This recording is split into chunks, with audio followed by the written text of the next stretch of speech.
main topic for this episode, number 96. We're going to be getting into the improvements and the benefits of managing investors on the blockchain. But of course, before we can do that, Kyle, I think we all need to get on the same page about how things were before. Definitely. And before, things actually used to be way before on paper certificates, where we would know that I own this amount of stock in this company.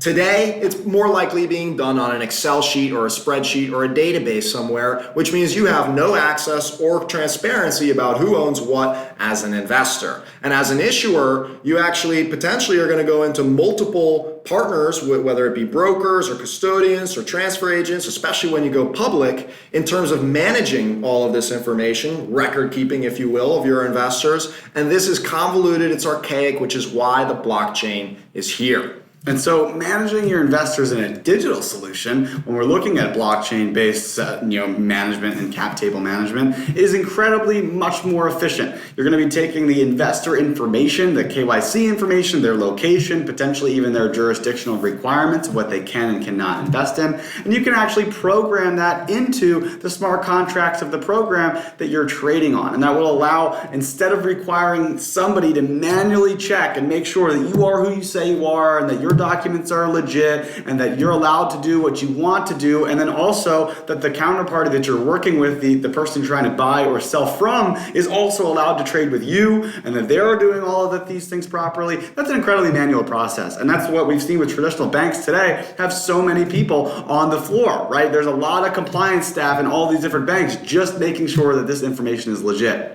Fortunately, by having all these rights programmed into the blockchain and into the smart contracts, we can actually just verify this stuff programmatically, allowing for a much easier management of your current crop of investors, but really allowing it to scale much larger. You can take on many more investors, not only in your own jurisdiction, but bring in investors around the world, which is a fascinating concept, and done at this scale has never before been possible. Absolutely. And furthermore, the blockchain provides more capabilities because, as you mentioned earlier, there's a lot of different parties involved in this, which means there's concerns about data integrity. Who owns what? Who knows what? More importantly, and is it accurate? Well, on the blockchain, we all know it's an immutable ledger and actually is perfect data integrity. So now all the parties involved, whether it be shareholders or the issuer or the custodian or the attorney or the accountant or anybody else involved in the picture, they now have a full understanding and perfect information about the shareholder registry. And this is really, really important because it allows regulators to feel much more comfortable in onboarding more countries and more investors from around the world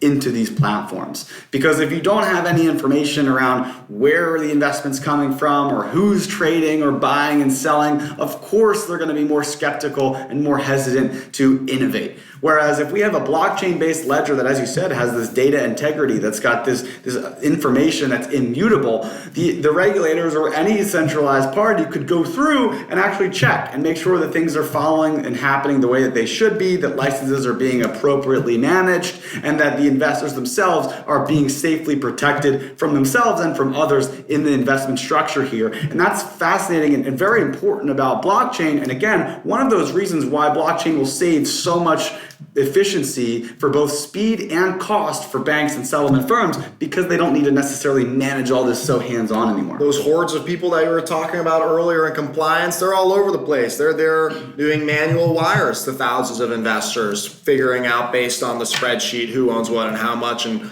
God only knows if that spreadsheet is outdated and has wrong information, which can lead to a lot of issues. With the blockchain, we of course do not have to worry about that. In fact, for an issuer, it's really usually just a click of a button, because in the smart contracts on the blockchain registry, we know exactly who owns what. And when you decide to do a dollar distribution or $1 million of a distribution, pro rata, that will be sent on chain to all the different investors. Imagine how many hours of laboring, of doing actual wires and paying dividends we just saved thanks to this. And all of this, because it's now more scalable, you can have more investors, and it makes all this possible. Kyle, I don't think that's the most exciting thing about managing your investors on the blockchain, right? What do you think that is? I'm going to have to go with the fact that I finally own my security again. So as an investor, remember how I was telling you about how we get access to a paper certificate before, and now that's gone? Well, the token brings it back. So we can finally go out and say, hey, Kyle, we had a great dinner. I know you're interested in my company.